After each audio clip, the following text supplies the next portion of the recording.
Philip, can you tell me about, you were up in Ottawa 2 days ago? Yes, yeah. Tell me a little bit about that. How was it? Sunday night. So first of all, Pete, I drove up Friday night with some ballots there. We had some last moment ballots that I picked up, and then Friday we drove them up, and then was up there with my family, and then Sunday night was a big night, and so we went over to the West in a group of the MPs that were supporting Aaron.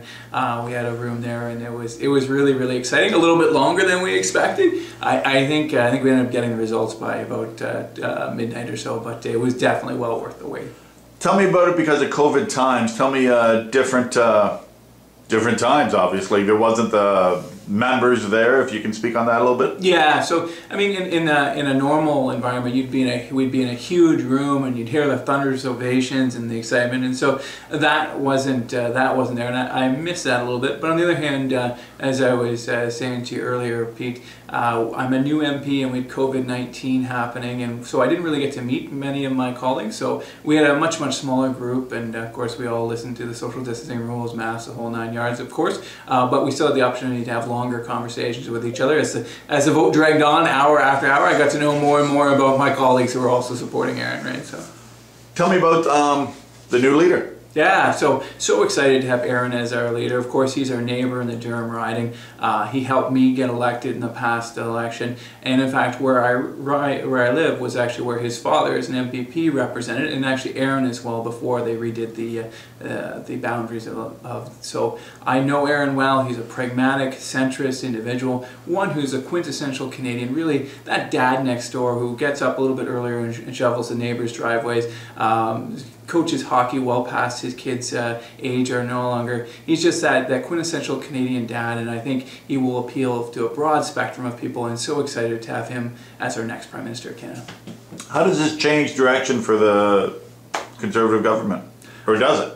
You know what, I think we're going to stand on the principles that we've always stood for. We're going to stand up for our small business owners, and we're going to stand up for free enterprise, but we're also always going to make sure we take care of the most vulnerable. So I think, like I said, Aaron will be a pragmatic leader who's the ideal to help us lead us out of probably the worst economic crisis we've been in since the Great Depression, and he's the guy to get the business get going, to keep Canadians safe, and to make Canada a stronger and more prosperous country.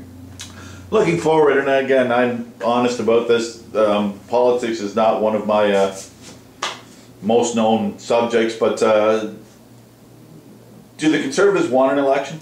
Well, here's the thing, right? So first and foremost, we've got to make sure that Canadians are safe. So before we were going to have any type of election, I would want to make sure that we can do it safely, and I want to make sure that Canada is comfortable holding an election.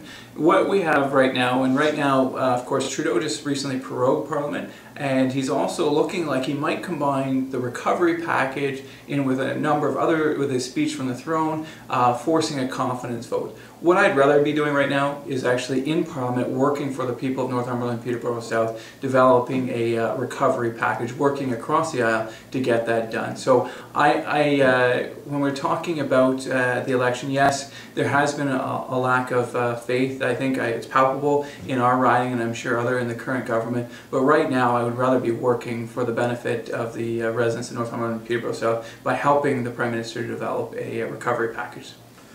Last question. Do you think that was right what he did with the proroguing government? Absolutely not. And like I said, we need to be in Parliament right now helping people. We could be right now, it could be today, working on a package to help Canadians recover. And to be honest, it's not really a proroguing of Parliament, it's a proroguing of Poilievre. Pierre Poilievre, who of course has been tenacious in his investigation of the WE scandal at the Finance Committee. I just don't think the Prime Minister wanted to continue the investigation, and so this was his way of stopping the investigation. If he merely wanted that reset, if he really wanted to have a speech from the throne, he could have prorogued a couple of weeks from now, but he literally did it a couple days before he was scheduled, before we were scheduled to continue the WE investigation. So it's political gamesmanship at the cost of Canadians.